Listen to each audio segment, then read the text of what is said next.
ഞങ്ങൾ എന്താണ് ആവശ്യപ്പെട്ടത്? നിങ്ങൾ SFIയെ കുറിച്ച് പറയുമ്പോൾ ഇത്ര അസ്വസ്ഥനാണെന്തിനാ? ഞങ്ങൾ ആവശ്യപ്പെട്ടത് എന്താ? ഞങ്ങൾ നിയമസഭയിൽ ഓൺ റെക്കോർഡാണല്ലോ. ഞങ്ങൾ പറഞ്ഞത് ഈ അവസാനത്തെ കാരിയേഴ്സിനെ പിടിച്ചതുകൊണ്ട് ഒരു കാര്യമില്ല.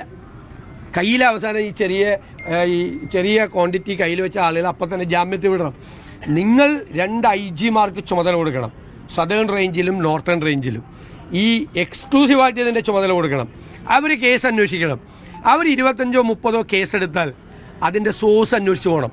സോഴ്സ് എവിടെ നിന്നാണ് ഇത് സപ്ലൈ ചെയ്യുന്നത്? നമ്മൾ കേരളത്തിലേക്ക് സ്പിരിറ്റ് പണ്ട് ഇഷ്ടംപോലെ വരുമായിരുന്നു. എങ്ങനെയാണ് സ്പിരിറ്റ് കേരളം നിർത്തലാക്കിയത്? സ്പിരിറ്റ് എവിടെ നിന്നാണ് വരുന്നത് എന്ന് കണ്ടുപിടിച്ച് അവരെ അറസ്റ്റ് ചെയ്ത് അവരെ ജയിലിലാക്കിയപ്പോഴാണ് സ്പിരിറ്റ് ലോബി കേരളത്തിലേക്ക് സ്പിരിറ്റ് കൊടുക്കേണ്ടതെന്ന് തീരുമാനിച്ചത്. ഇവിടെ ഈ സോഴ്സ് അന്വേഷിച്ച് ഇതുവരെ പോയിട്ടില്ല. ഒരു അന്വേഷണം നടക്കുന്നില്ല. അതിനൊന്നുള്ള സംവിധാനം എക്സൈസ് ഡിപ്പാർട്ട്മെൻറ്റിനില്ല. ആ എൻഫോഴ്സ്മെൻറ്റ് നടത്താൻ എക്സൈസിനെയും പോലീസിനെയും സജ്ജമാക്കി അവർക്ക് പിന്തുണ കൊടുത്ത് ഈ സോഴ്സ് എവിടെ നിന്നാണ് ഇത് വരുന്നത്? കേരളത്തിന് ഉണ്ടാക്കുന്നുണ്ട് എന്നിപ്പോൾ പറയപ്പെടുന്നുണ്ട്. പക്ഷേ കൂടുതൽ വരുന്നത് കേരളത്തിന് പുറത്തു നിന്നാണ്.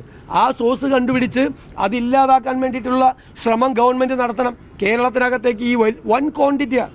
ഞാൻ പറഞ്ഞല്ലോ, നിങ്ങൾക്ക് ഒരു സാധനം, ഏത് ഡ്രഗ് ആവശ്യമുണ്ടെങ്കിലും കേരളത്തിലെ ഏത് കുഗ്രാമത്തിലും ഏത് പട്ടണത്തിലും 10 മിനിറ്റിനും 15 മിനിറ്റിനും ഇടയിൽ കിട്ടും. സാധനം അവൈലബിളാണ്.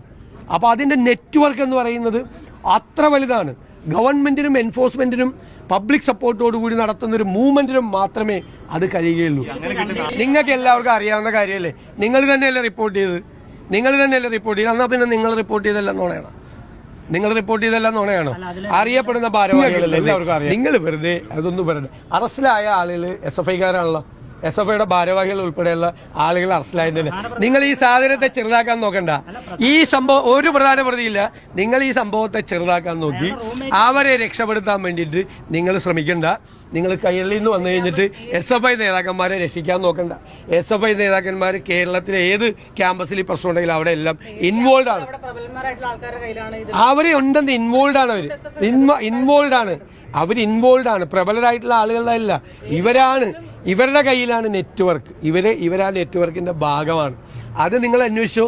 എത്ര സ്ഥലത്തായി? ഒരു സ്ഥലത്താണെങ്കിൽ ഞാൻ പറയില്ല, 2 സ്ഥലത്താണെങ്കിലും ഞാൻ പറയില്ല.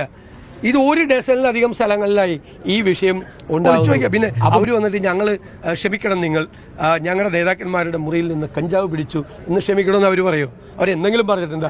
ആളെ കൊന്നിട്ട് 52 വെട്ടുവെട്ടി ആളെ കൊന്നിട്ട് ഇത് ഞങ്ങളല്ല ചെയ്തതെന്ന് സ്റ്റേറ്റ്മെന്റ് കൊടുത്ത ആളെന്ന് അവരുടെ സ്റ്റേറ്റ്മെന്റിനെ കുറിച്ച് എന്നോട് പ്രതികരണം ചോദിക്കുക.